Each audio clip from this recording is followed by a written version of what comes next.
Our tale today unfolds around the enslaved blacksmith of Oba Island, a man whose existence was all but erased by the relentless currents of time. Yet his courage and astute mind still echo, a quiet testament to any who incline an ear. In the dawn of the 19th century, when the world itself seemed to quake beneath the crushing burden of bondage and dread, there lay a diminutive barrier island, christened Oba Island, along the Georgian coast of the United States. From afar, the land presented a tableau of tranquility: vast, stretching marshes, tall trees whispering ancient secrets, and the ceaseless murmur of waves, heavy with the briny scent of the sea. Many mistakenly perceived Oba Island as naught but a plantation domain, a verdant expanse where affluent slave owners cultivated their cotton and rice. However, beneath its placid veneer lay narratives the world had willfully sought to silence.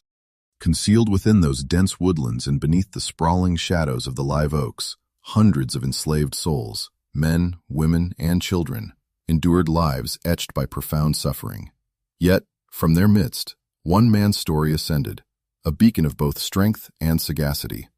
A man known only as Kofi. Kofi had been wrested from the Gold Coast of West Africa in his youth. His recollections of home glowed with a nostalgic warmth, imbued with the smoky aroma of village hearths, the resonant thrum of drums, and the sharp rhythmic clang of metal against metal from his father's forge. His father had initiated him into the arcane mysteries of the smithy: how to coax iron to a sun-like incandescence, how to bend it into implements, weapons, or adornments, and how to divine the very spirit of the metal, as if it possessed life. When the slave traders seized him, they remained oblivious to the skilled artisan they had captured. To them, he was merely another sinewy frame, another individual whose name held no consequence. They branded him Joseph. Yet, in the silent sanctuary of his heart, he never ceased to be Kofi. He bore the memory of his African appellation as a cherished relic, safe from all depredation, even from those who laid claim to his very being. Upon his sale to the plantation on Oaba Island, his new masters soon recognized his extraordinary aptitude.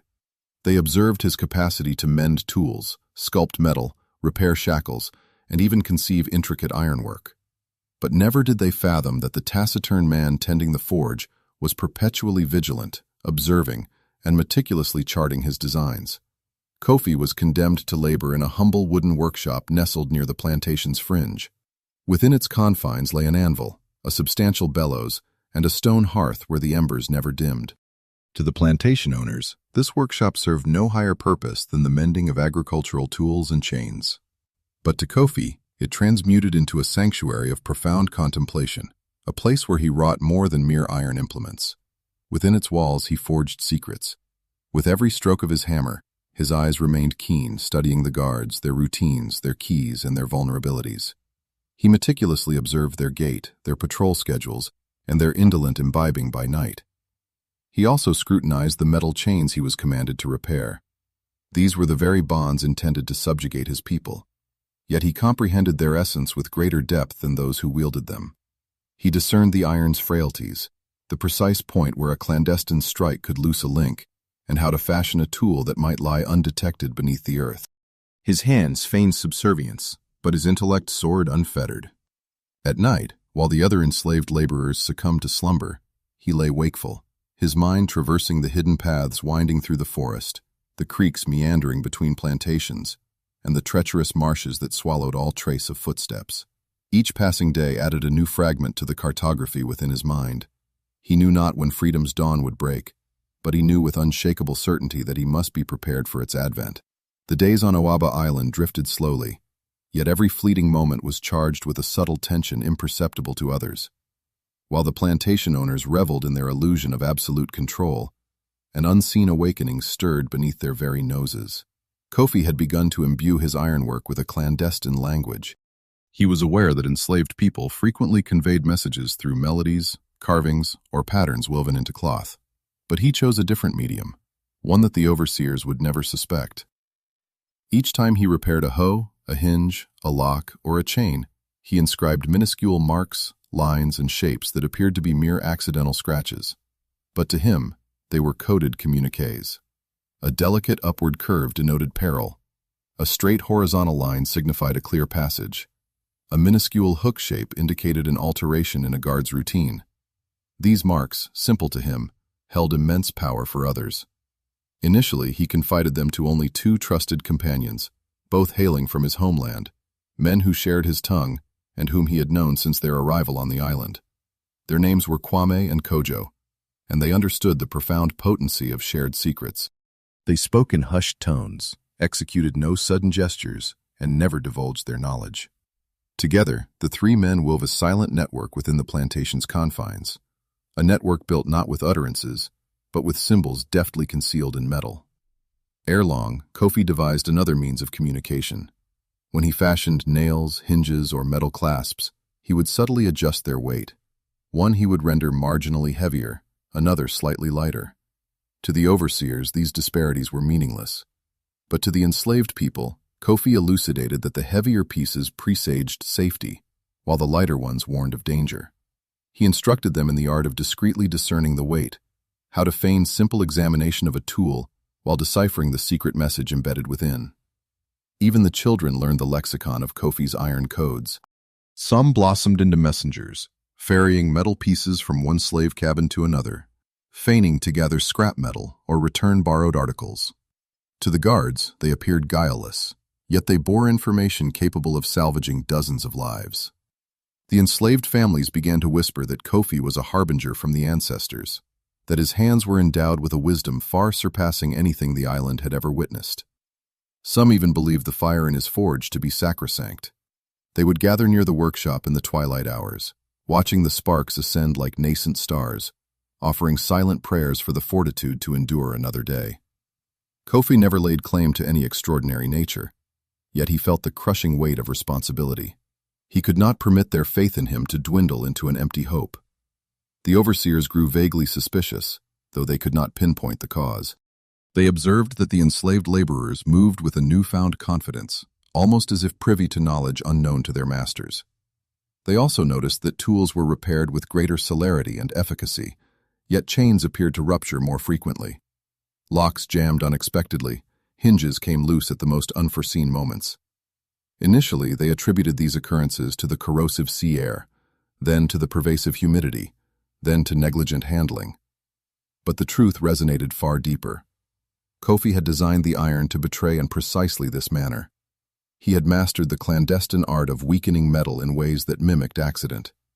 A file stroke, appearing innocuous, could so compromise a chain link that it would yield only under sudden duress. A minute misalignment in a lock could doom it to unforeseen failure. Kofi knew precisely how to imbue iron with a facade of strength while concealing an inner fragility. It became a silent war of intellects. The overseers grew exasperated, while Kofi maintained his quiet smile and bowed respectfully whenever they challenged him. They never suspected that behind his serene countenance, a plan was slowly coalescing, like metal subjected to fire, ripening for its destined shape. One balmy summer evening, the equilibrium shifted. A new overseer arrived upon the island, a man named Mr. Briggs. He was younger and possessed a sharper acumen than his predecessors. Hailing from Savannah, he was bent on establishing his authority through unyielding harshness and stringent discipline. Within days, he began to perceive details the older overseers had blindly overlooked. He noted the peculiar tendency of certain enslaved workers to congregate near the blacksmith's workshop. He observed children transporting small metal fragments from cabin to cabin. He noticed Kofi's gaze upon the guards, more intense than most enslaved individuals dared to cast. He even marked that chains mended by Kofi sometimes fractured after only a few days. Briggs possessed a keen eye but lacked wisdom. He believed that cruelty alone could extort secrets. One afternoon, he cornered Kofi near the workshop and interrogated him with aggressive zeal. Kofi responded with calm demeanor, his face impassive and deferential. Yet within, his heart began to gallop. He knew Briggs was a dangerous force. He knew that too close an inspection from Briggs could unravel the entire clandestine network. That night, Kofi retreated to his humble cabin and sat by the fire, lost in profound deliberation. Freedom was no longer a nebulous dream. It had transformed into an urgent imperative, something that must manifest swiftly. Briggs was a looming shadow, and time was inexorably slipping away. The pivotal question was whether Kofi could act with sufficient alacrity before the new overseer dismantled everything he had so painstakingly constructed. The wind on Oba Island carried a peculiar heaviness in those days, as if the very trees were murmuring warnings intelligible only to the vigilant ear. Since Mr. Briggs' arrival, Kofi had felt danger's breath upon his neck, akin to a restless beast poised to strike. Briggs would linger near the forge, feigning scrutiny of the ironwork's quality while covertly observing Kofi's every movement. He yearned to shatter the island's quiet rhythm and supplant it with fear, brutality, and suspicion. Kofi understood that men like Briggs often forged their reputations through acts of cruelty. Even so, he maintained his composure. He worked with steady hands, acutely attuned to Briggs' every footfall. He knew vigilance was paramount. The enslaved men and women, too, sensed the escalating tension. Their conversations became hushed. Their movements grew slower, more circumspect. Mothers clutched their children closer in the darkness, and fathers gazed into the distance, their faces etched with worry. Each evening, as the sky bled into hues of gold and purple, Kofi would sit at his workshop's entrance, his keen eyes sweeping the plantation grounds. He silently tallied the guards, dissecting their patterns. He committed to memory the precise way shadows elongated across the path leading into the forest. He noted where the earth yielded softly enough to conceal footprints, and where it remained firm enough to leave no trace. The island's inherent darkness became his silent confederate. Kofi had learned long ago that darkness, when accorded due respect, possessed the power to protect. Briggs continued to seek pretexts for punishing the enslaved. One warm evening, he declared a chain had ruptured too swiftly, vehemently asserting that Kofi must have been culpable. He dragged Kofi to the center of the yard and subjected him to a public interrogation. The other workers watched, their hands trembling. Kofi perceived their fear and their silent, desperate hope. He kept his gaze lowered, answering softly, each word chosen with meticulous care. Briggs attempted to break him with shouts, but Kofi's tranquil demeanor unnerved him. Briggs anticipated supplication or trembling, but Kofi offered none. Instead, his quiet strength spawned confusion. Briggs released him, but from that moment, Kofi knew that Briggs harbored the conviction that he was concealing something vital. That night, Kofi returned to his cabin, but sleep evaded him. He sat by the dying embers, lost in profound thought. For years he had shaped his plan with deliberate slowness, like iron softening under heat.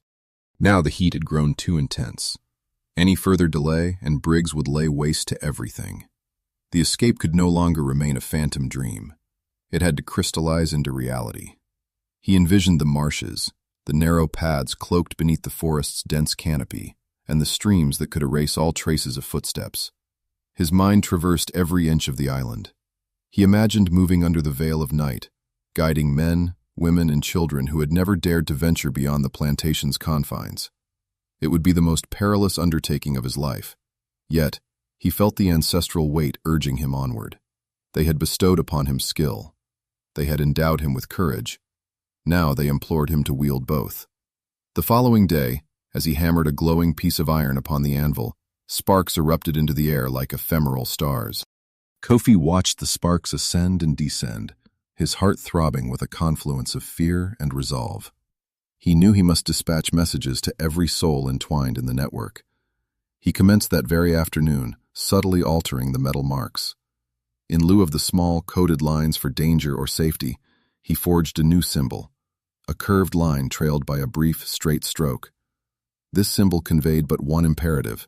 It signified, prepare. Not tomorrow, not next week, but prepare now. The appointed hour was imminent. The children who bore the metal pieces immediately perceived the alteration. Though Kofi had instructed them to maintain calm, their youthful eyes gleamed with nascent excitement as they delivered the pieces to various cabins. The adults received the messages with a complex tapestry of emotions. Some trembled with soaring hope, others with gripping fear. The prospect of escape was at once a beacon and a tempest. Freedom whispered a beautiful promise, but the path to its embrace was fraught with mortal peril. Still, they placed their unwavering trust in Kofi. They trusted his keen intellect and his unyielding calm. He had never faltered. If he declared, prepare, then a momentous event was surely impending. That night, as the moon ascended, high and luminous, casting silvered shadows across the earth, small groups gathered in hushed whispers. They deliberated what provisions they would carry, how they would move, who would shepherd the children, and how they would follow Kofi without betraying their presence. Their fear was palpable, yet their hope burned brighter. Meanwhile, Briggs remained disquieted. He sensed an unseen current stirring beneath the surface, something he could not quite grasp. He patrolled the grounds in the depths of night, casting his lantern's beam into empty spaces, as if shadows themselves concealed secrets. He searched cabins, interrogated workers, and even scrutinized the forge. Yet, he unearthed nothing. His frustration deepened, growing darker and more ominous. He convinced himself that the enslaved people were collectively shielding something from him, and that Kofi was the nexus of this conspiracy. On the fourth night after the coded message had been disseminated, Briggs lay in wait near the trees, where he believed Kofi habitually walked. He concealed himself behind a thick trunk, clutching his whip, listening intently. But Kofi was already steps ahead. He had discerned the fresh boot prints leading into the woods and knew Briggs was lying in ambush. Instead of approaching the trees, Kofi remained near the cabins, where he would be visible to others. He moved with slow, deliberate precision, offering Briggs no opportunity to apprehend him. As night deepened and the plantation subsided into silence, Kofi slipped away furtively toward the forge. There, he ignited a small lamp and arrayed several pieces of iron he had shaped earlier. Each piece bore a coded symbol. These were not for communication within the plantation. These were implements of survival. Some were diminutive picks, disguised as ordinary nails. Others were hollow metal handles concealing sharp blades within. He wrapped them one by one and secreted them beneath rocks behind the workshop. When he had finished, he gazed toward the forest path and whispered a silent prayer to his ancestors. The night air around him was heavy, yet his spirit felt resolute. The storm was nigh, and he stood prepared to confront it. The chosen night for the escape arrived quietly, like a breath held captive within the darkness. The sky was veiled by heavy clouds that utterly obscured the moonlight, plunging the island into a profound shadow, where even the trees loomed like silent sentinels. Kofi felt the gravitas of the moment even before the sun had fully dipped below the horizon. Throughout the day, he had labored in the blacksmith's workshop, his face a mask of composure, yet a fire raged within his heart. The overseers perceived nothing amiss, but within the cabins the air vibrated with tension. Mothers murmured final instructions to their offspring, fathers veiled their apprehension behind brave countenances, and elders hummed soft hymns of resilience, melodies recalled from forgotten villages across the vast ocean. Kofi moved from cabin to cabin, feigning to inspect tools, but his true intent was to meet the eyes of those who intended to follow him. He sought to gauge their readiness. Some eyes reflected fear, others burned with determination, but all held an implicit trust, a trust he dared not shatter. When darkness finally enveloped the plantation, and the guards retreated to their customary posts, Kofi stood by the forge, his hand resting upon the wall. He breathed slowly, recalling his father's voice from long ago, imparting that iron bends only to those who treat it with reverence. He whispered a quiet valediction to the fire that had shaped his life for so many years, then extinguished the lamp. His odyssey had begun. Kofi waited until the profoundest hour of night before stirring. He stepped out of the workshop, allowing his eyes to acclimate to the dense gloom. A faint breeze rustled through the tall grasses, laden with the saline scent of the sea. He gave a soft bird call, so natural it would deceive any listener. From the shadows near the cabins, the first group emerged, moving with deliberate slowness and utter silence. The children came first, gently guided by a few trusted women. Their small feet pressed against the earth with utmost care, leaving scarcely a sound. Behind them followed the men, strong yet controlled, their heads bowed low, their bodies clinging to the shadows. Kofi watched them assemble, one by one, until more than 30 souls stood before him. Their number surprised him, for he had anticipated fewer. Fear might have restrained many, but it seemed that hope had at last eclipsed dread. He nodded to them and gestured toward the narrow path that led into the forest. No one spoke. Utterance would have invited detection. Instead, they communicated through subtle gestures and whispered breaths. Kofi led the way, stepping lightly. His bare feet touched the earth with a careful rhythm. He knew every tree, every gnarled root, every stone along the path. He knew where the marsh began and where the ground dipped into unseen hollows. The others followed, surrendering themselves completely to his every step. Behind them, the plantation searchlights swung with a lazy, oblivious sweep, unaware that the most profound escape in Oaba Island's history was unfolding beneath their very gaze. The deeper they ventured into the forest, the louder their hearts seemed to drum. The darkness enveloped them like a thick shroud. Some children trembled, their mothers holding them close, murmuring soft words of solace. In the profound silence, every minute sound amplified into a moment of terror. A snapping twig caused the group to freeze. A distant owl's cry made them scan their surroundings nervously, but Kofi remained steadfast. He slowly raised his hand, signaling them to proceed. The ground grew softer and wetter as they neared the marshland. The marsh presented a perilous challenge, for careless steps could leave indelible footprints or sink feet deep into treacherous mud.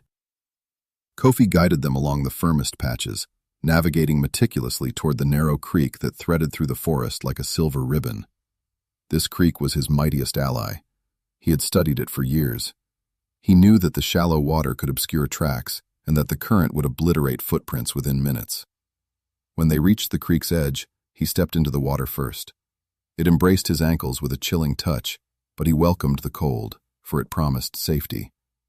The others followed, stepping in behind him. Children were lifted by their parents to prevent any telltale splashes.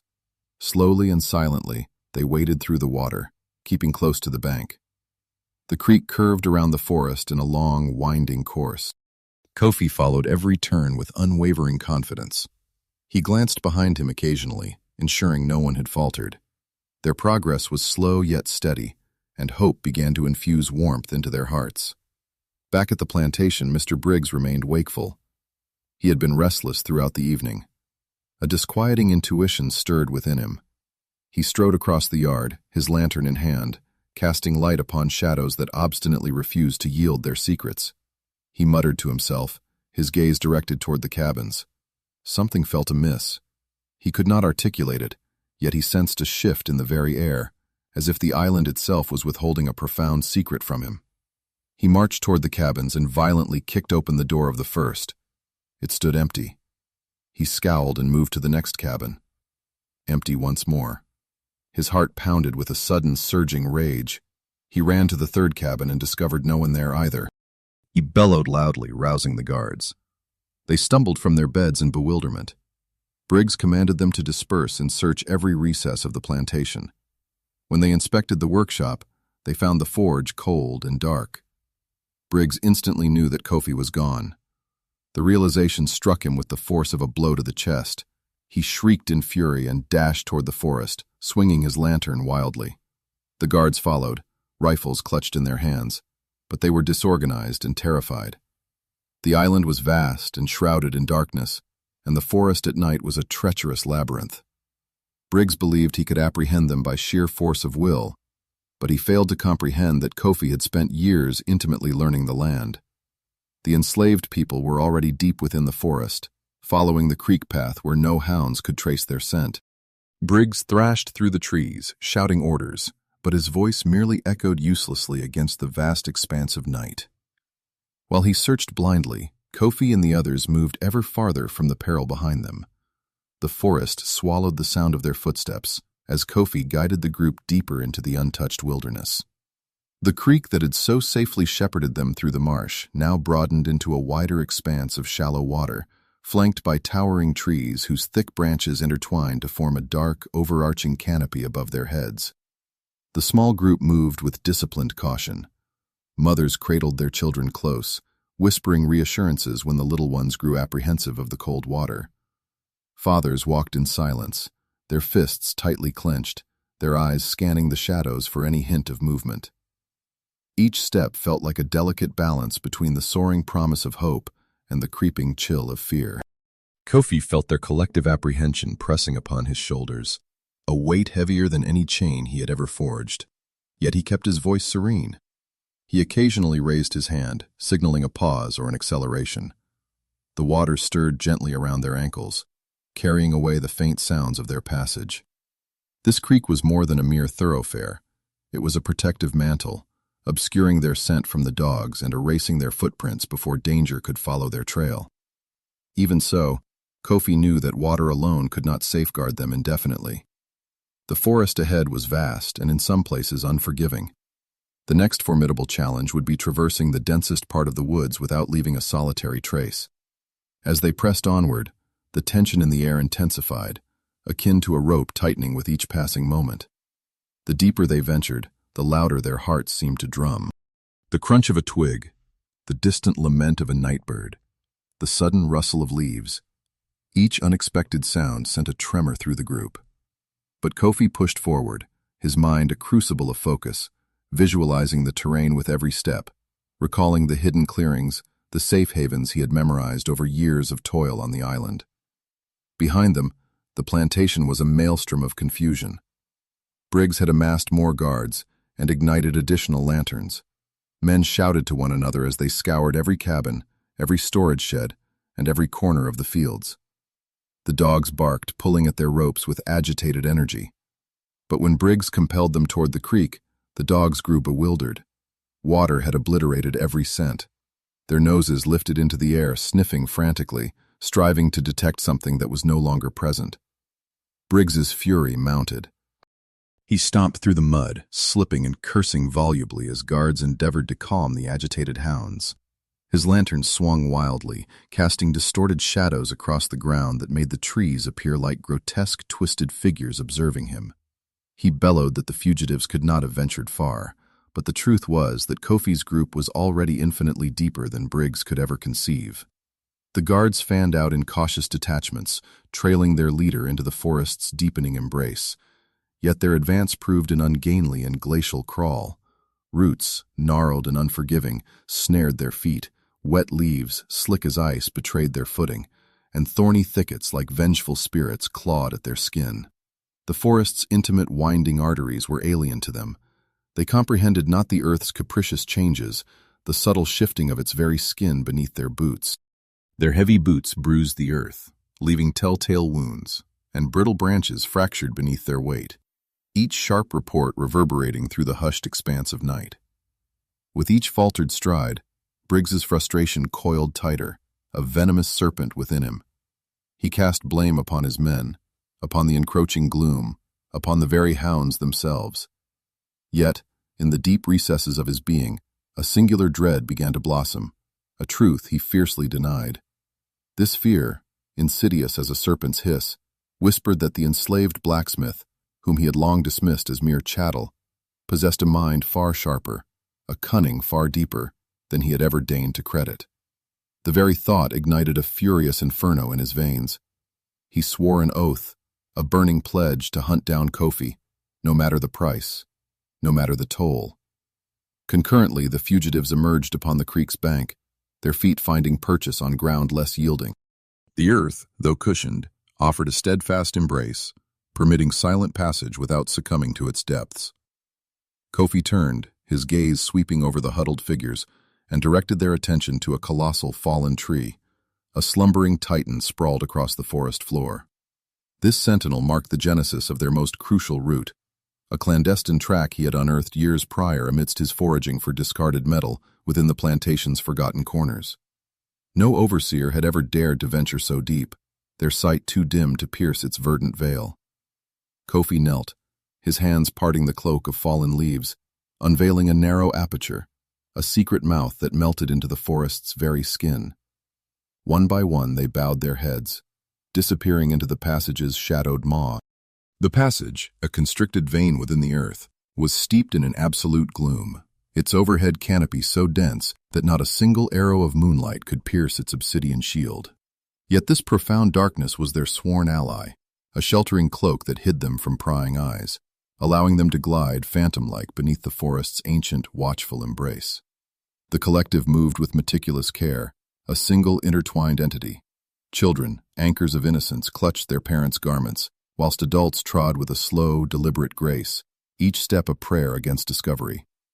The hidden artery of their escape meandered through the woods, a secret burrow sculpted by the very hand of nature. Kofi held its labyrinthine blueprint etched into his mind. Every subtle bend, every undulation of the earth, every embrace and release of its narrow confines. His instructions, uttered only when direly needed, were hushed murmurs. Yet in that profound silence, each whisper seemed to swell, a resonant declaration. After a multitude of protracted minutes, their passage opened into a modest clearing, a transient sanctuary where the earth, dry and carpeted with a mosaic of leaves, graciously swallowed their telltale tracks. Here Kofi bid them a brief reprieve, a moment to reclaim the strength that would be tested by the perilous final leg of their odyssey. Beyond this sheltered hollow, the forest's embrace grew sparse, its protective veil thinning, thus amplifying the specter of detection. The assembly settled into a hushed stillness, their breaths ragged, yet their hearts brimming with quiet gratitude.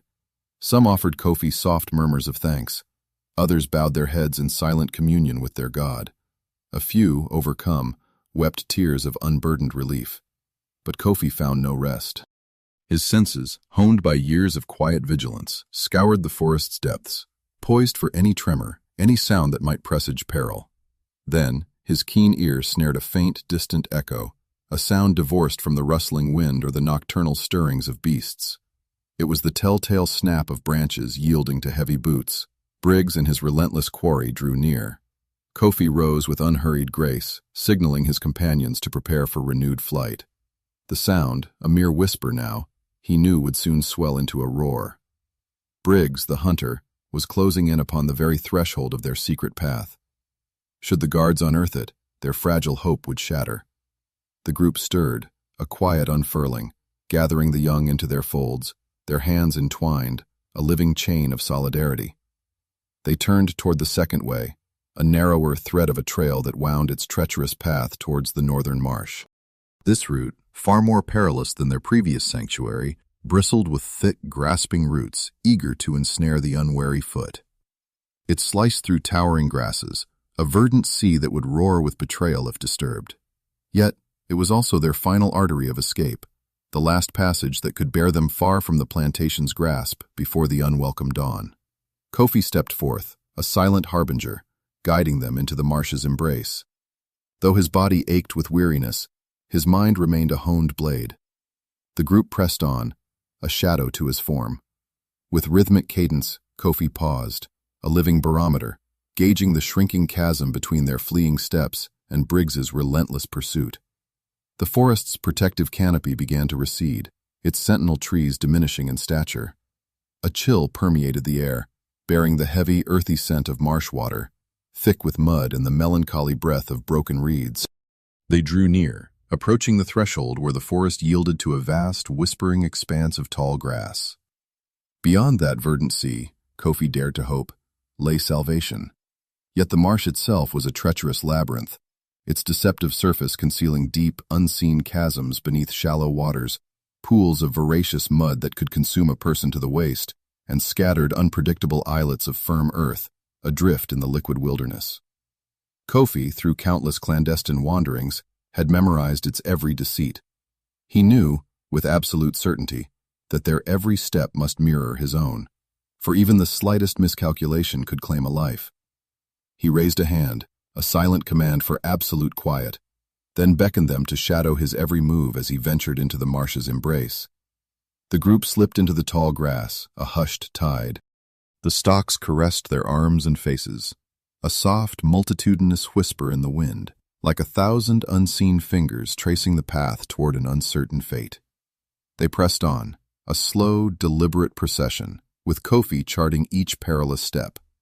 Behind them, the reverberations of Briggs's hunt swelled, a relentless drumbeat. Yet the tall grass, a sympathetic conspirator, absorbed the sound.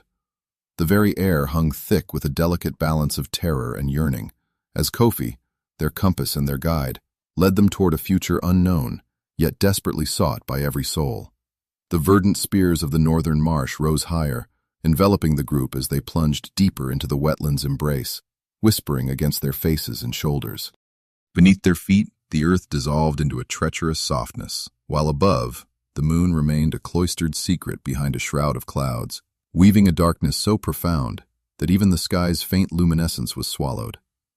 Kofi forged ahead with deliberate patience, each step informed by a lifetime's accumulation of memory, a tapestry woven from years of clandestine exploration.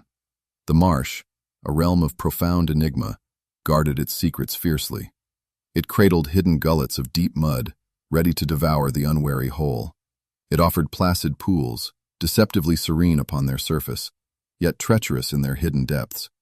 And amidst its liquid expanse, it scattered small, firm islands, indistinguishable from the yielding morass that surrounded them, yet they alone offered refuge, safe havens from the swamp's hungry maw. Kofi had deciphered these treacherous lands as he would a vein of metal, understanding their inherent strengths and their fatal flaws, their deceptive calm and their sudden, deadly embrace. Behind him, a fragile convoy of more than 30 souls followed, their hearts aflutter with trepidation, each footfall a meticulous mirror of Kofi's own. The symphony of their strained breaths mingled with the gentle susurrus of the grasses and the faint, somnolent drone of unseen insects. An urgent impulse urged them to quicken their pace, yet a deeper wisdom warned that haste, in this labyrinthine marsh, was a harbinger of death. Mothers, their grip fierce, pressed their children close, their hushed pleas for silence like fragile blessings. Fathers, their gazes darting constantly rearward, battled the terrifying vision of approaching lantern light. Elders, their voices barely audible, breathed ancient prayers, whispered in tongues carried across the vast, unforgiving ocean. The profound, shared silence of their collective imparted a sacred aura to the night. They trod not merely for the continuation of their lives, but for the very essence of liberty, for the balm of unburdened breath, for the promise that their children might behold a world untainted by the shadow of chains. But the marsh, an indifferent sentinel, cared naught for human aspirations. It subjected every venturing soul to its cruel, impartial test. Kofi raised his hand, a silent command for utter stillness. A subtle sound, a ghost of a whisper, drifted across the towering grasses. Distant, yet unequivocally clear, the faint baying of hounds, the irate shouts of men rending the forest's quiet fabric. Briggs and his relentless hunters were closer than Kofi's heart had dared to hope. The marsh, a conspiratorial ally, muffled much of their clamor, blurring the precise measure of their proximity. Yet Kofi felt, with an instinct born of harsh experience, the furious energy driving Briggs, a man consumed by the twin flames of pride and vengeance. Kofi drew a steadying breath, then pressed onward, his foot finding purchase on a small, defiant patch of solid earth. The group trailed, a cautious serpent. A young boy stumbled, a soft gasp escaping his lips, but his mother, swift as thought, cradled him gently, her hand a silent press against his mouth, stifling the nascent cry. Kofi registered the faint sound, yet his gaze remained fixed forward. Focus was a lifeline. He knew, with chilling certainty, that should Briggs reach the marsh's treacherous edge, he would likely pause until the breaking of day, for even the most audacious overseer recoiled from the swamp's capricious, deadly embrace. This meant their salvation lay in reaching the northern exit before dawn's first light. Kofi led them through another liquid expanse, the shallow water rising to their knees, a frigid embrace laden with the primal scent of mud and the melancholy decay of submerged flora. Each retreating step drew a soft, sucking sigh from the earth, a sound that menaced to unveil their presence. Kofi signaled for a slower, more deliberate cadence. The murky depths concealed unseen branches, brittle bones ready to snap beneath an imprudent weight. Thus, the group advanced with the measured patience of a hunter stalking its wary quarry. Even amidst the profound darkness, Kofi's instincts mapped the land's contours. He discerned the subtle murmurs of the water's current, a silent compass guiding his path. He distinguished between the innocent sigh of wind through grass and the heavier, deliberate tread of something approaching from behind. Each breath he drew felt like a silent, desperate skirmish between the rising tide of hope and the encroaching shadow of fear. The marsh stretched, an infinite void, yet Kofi knew, with an unshakable certainty, that liberty resided on its distant shore. He offered a whispered invocation to his ancestors, a silent plea for the fortitude to shepherd every soul through the night's dark embrace. After a span that seemed to stretch into eternity, though it was but a fraction of the night, the towering grasses began to recede. The group emerged onto a wider expanse of solid ground, a blessed sanctuary where the marsh floor lifted its face slightly above the hungry water. Kofi granted them a brief, precious moment of repose. Their bodies were leaden, their feet aching, testament to the frigid water's passage. Some succumbed to exhaustion, collapsing to their knees. Children, too weary for tears, leaned into their parents' comforting presence. Kofi scanned their surroundings, his mind racing to gauge the dwindling hours before dawn's arrival. The oppressive darkness had begun to yield, not enough to reveal the heavens, but sufficient for Kofi to sense night's slow, inexorable retreat. One final stretch of marsh remained, a last watery gauntlet before the thick forest on the distant shore.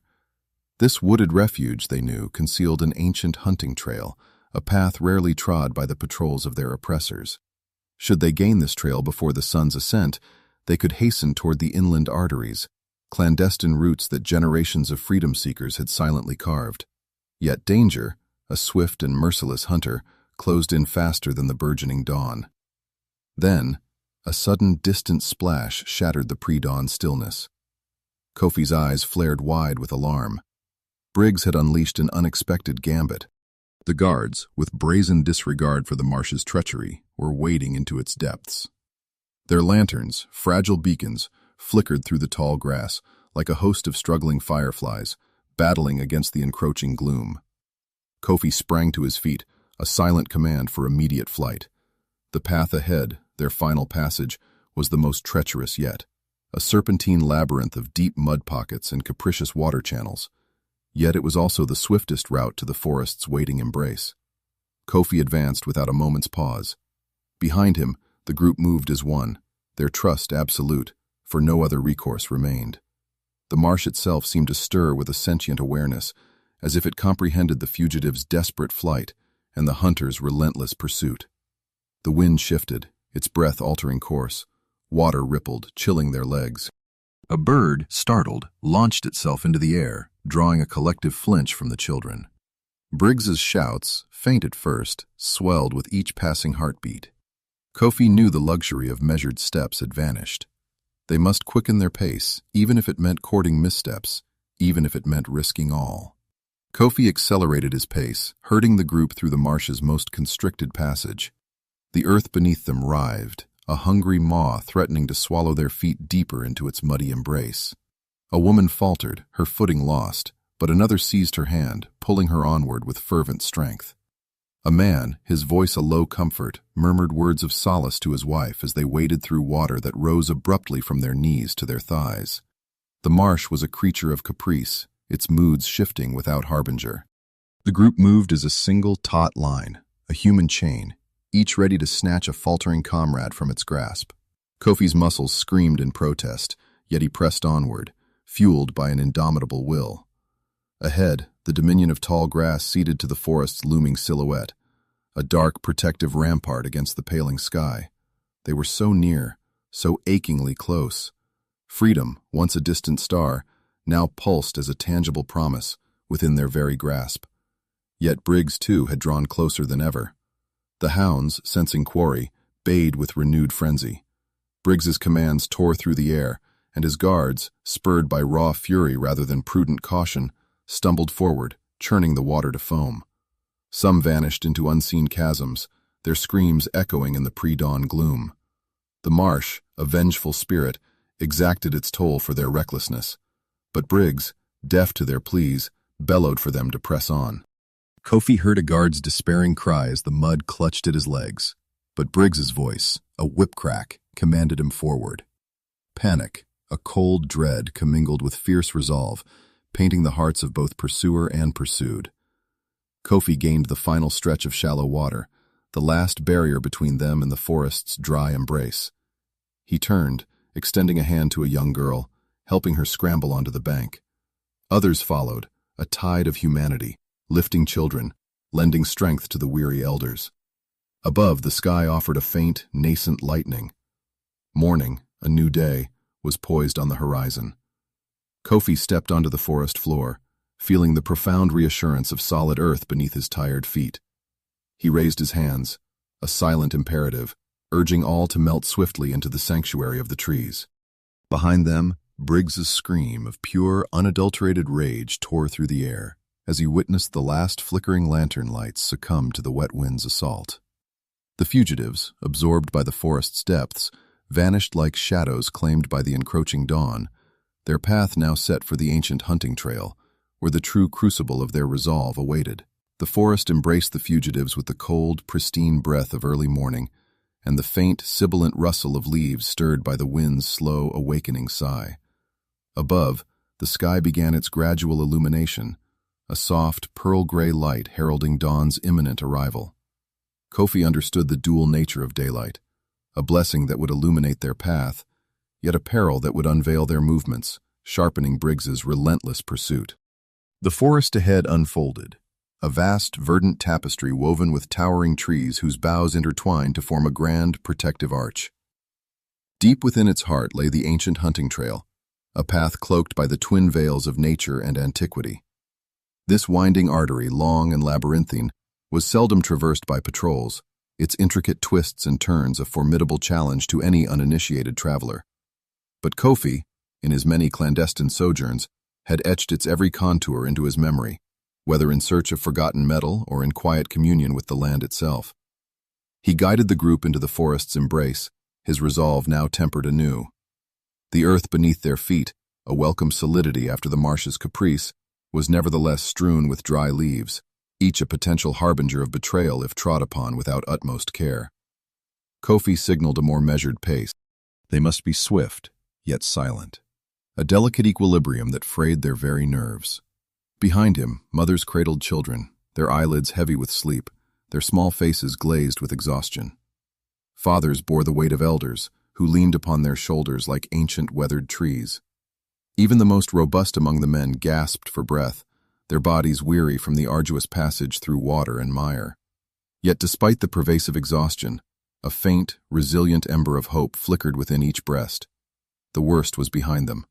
The marsh, a vanquished foe, lay in their wake. The forest, a new frontier, stretched before them. Freedom, a luminous promise, beckoned from beyond the horizon. None could foretell the precise visage of that freedom, nor the new perils that might yet assail them.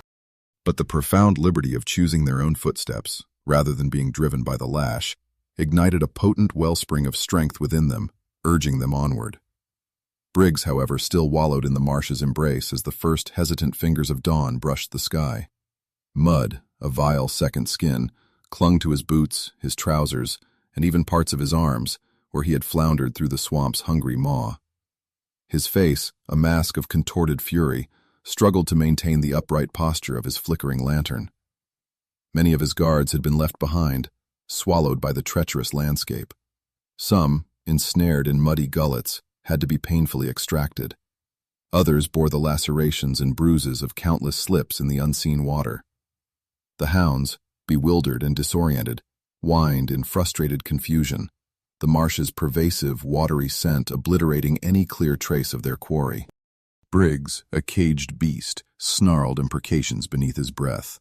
He could not, would not, countenance the notion that those he deemed property had outwitted him.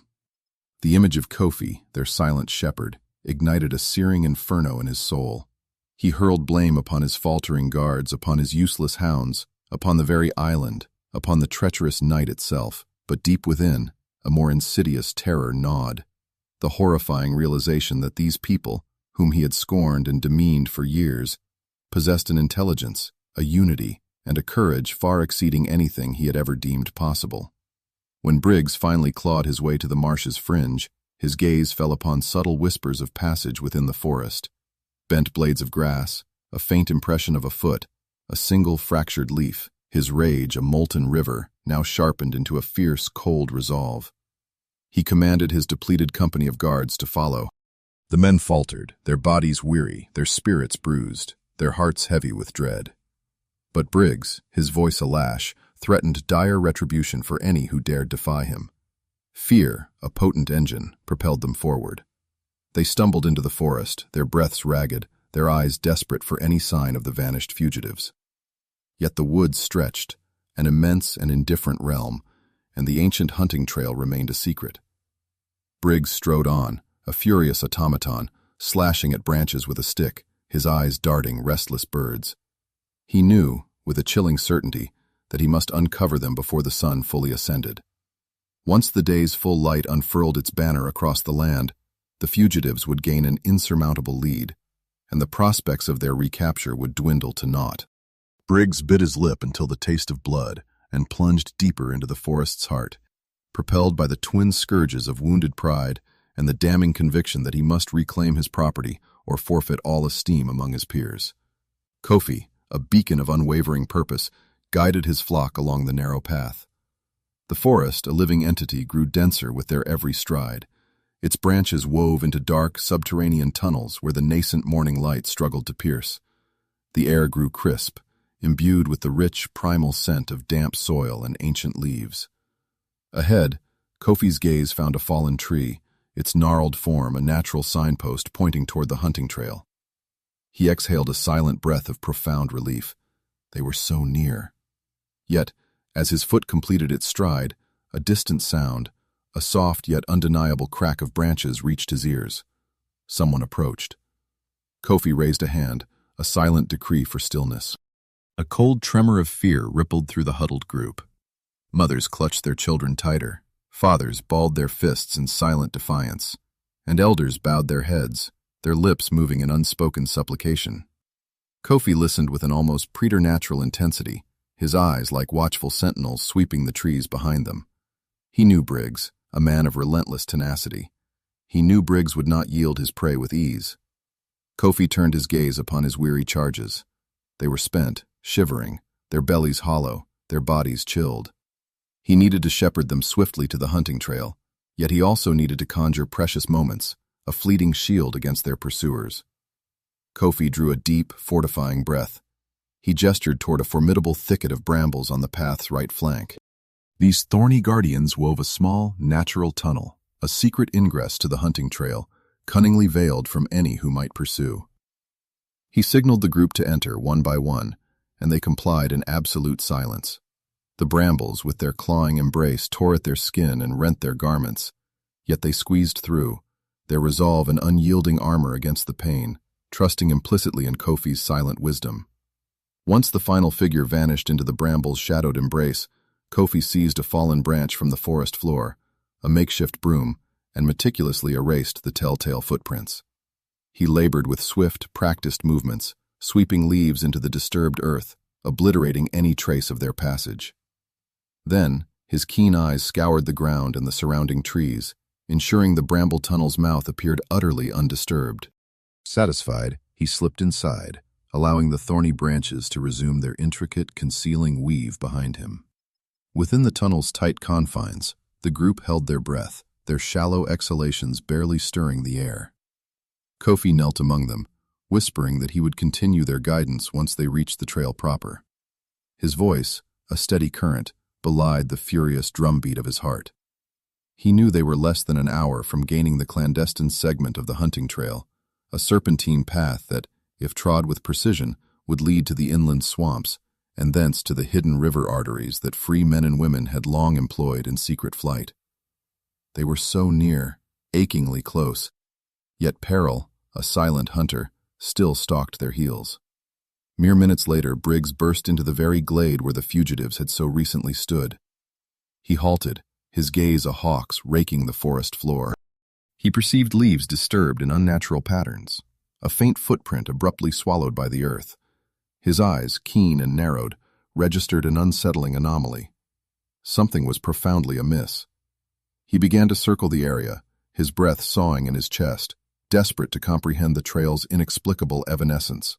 The dogs, their noses to the ground, barked with a disoriented confusion, sensing a presence yet utterly bereft of direction. Briggs, his frustration erupting, bellowed at them, but the hounds merely whined and recoiled. The guards exchanged nervous glances, unwilling to articulate the chilling apprehension that had seized them, the chilling suspicion that the fugitives had, once more, outmaneuvered them. Briggs clenched his fists, his knuckles white with a desperate fury. One final chance remained. He must scour every thorny thicket, every shadowed crevice. But already the encroaching fingers of dawn stretched across the sky. Shadows retreated, shorn and diminished. The air brightened, stealing his precious minutes. Time, a cruel adversary, was slipping through his grasp. Briggs urged the hounds forward once more, but they balked, refusing to brave the bramble's thorny embrace. Briggs, fueled by a mad resolve, plunged in himself, tearing at branches, yet the passage was too constricted, too savagely thorny, too deep.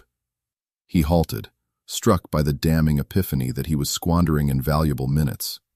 His chest constricted with a choking rage. The truth, a brutal physical blow, slammed into him. He had lost them. Kofi and his charges were gone, utterly, irrevocably, vanished.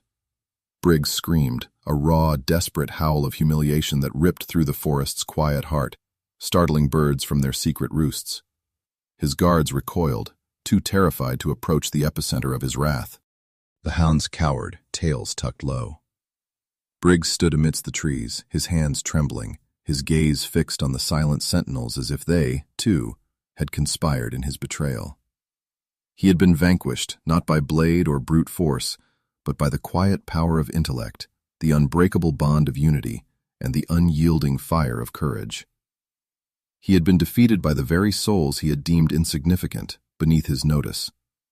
The forest, a vast, indifferent maw, seemed to absorb his fury, carrying it away like the last fading flicker of a dying flame. Concurrently, deep within the protective labyrinth of the bramble path, Kofi guided his group toward the ancient hunting trail. The light, filtering through the burgeoning leaves, grew in intensity with each passing minute. When they at last emerged from the thorny passage, they found themselves upon the narrow ribbon of the trail Kofi had foretold. It meandered through the forest in a gentle, yielding curve, vanishing into the dense embrace of trees ahead. The very air here felt transformed, imbued with a crispness, a lightness, as if the land itself, a benevolent spirit, had opened its arms to embrace them, welcoming them into a realm untouched by the cruel shadows from which they had fled. Kofi turned to the silent assembly, his voice a low, steady current of calm. He explained that this trail would guide them toward the inland swamps, and beyond lay the storied pathways utilized by the free communities of Georgia and South Carolina. Some, he recounted, journeyed north, following the river's arterial flow. Others ventured deeper inland, finding solace in hidden communities. Kofi affirmed that their arduous odyssey was far from complete, yet the most perilous passage lay irrevocably behind them. Hope, a radiant dawn, bloomed amongst the group, warming every heart. Some wept soft, cleansing tears. Others fell to their knees, pressing their lips to the hallowed earth. Children, their eyes wide with wonder, sensed even in their untainted innocence that they had crossed a threshold into a nascent world. Kofi observed them, a quiet pride blooming in his soul. He knew countless trials awaited them, a journey spanning days, demanding cautious steps and unyielding discipline. They would evade patrols, navigate by the celestial compass of the stars. But he also knew their spirits, once bowed, now stood fortified. He had witnessed their nascent courage. He had felt their unwavering resolve. He believed with an absolute conviction that they would attain a sanctuary where the cruel embrace of chains could never again bind them. As the sun ascended to its full dominion, painting the forest in hues of nascent gold, Kofi permitted himself a rare, profound moment of stillness. He drew a deep, fortifying breath and closed his eyes. He summoned the searing memory of his father's forge, the vibrant life of his village, the cruel dawn of his betrayal at the hands of traitors. He recalled every injustice, every tear shed, every wound inflicted. He remembered how these very memories, like the hammer's blows shaping iron, had forged him into the man who now shepherded dozens toward the dawn of their own liberty. The group began their steady advance along the hunting trail, stepping into the nascent morning, their hearts resolute. Kofi walked at their vanguard, his posture erect, his gaze fixed upon the unseen horizon. He knew the path stretched long before them, yet he knew, too, that they had sundered the very chains that once defined their existence. They were no longer captives of Osaba Island. They were survivors. They were dreamers. They were charting a future authored by their own unyielding footsteps. The forest, a silent guardian, embraced them as they delved deeper into its ancient heart, and the distant, fading echoes of Briggs's frustrated cries diminished slowly, until they became nothing more than a whispered memory, swallowed by the impartial wind. Kofi cast one last look behind him, not with the tremor of fear, but with the quiet dignity of gratitude. The very island that had once held him captive had, in its unforgiving embrace, unwittingly revealed to him the labyrinthine pathways to liberty. He turned, his gaze once more fixed upon the unfolding path. The group followed, their shadows stretching long and slender across the trail. With each deliberate stride, they moved farther from the encroaching specter of fear and closer to the bright dawn of destiny. Their story, once entombed in silence, now resonated in the whispers of the wind, in the rustling leaves of the trees, and in the indelible footsteps that marked their sacred path. And somewhere in the shimmering distance, where the forest's verdant edge met the boundless horizon, freedom waited patiently, a welcoming embrace, ready to usher them into a world where their souls might finally breathe unburdened by chains.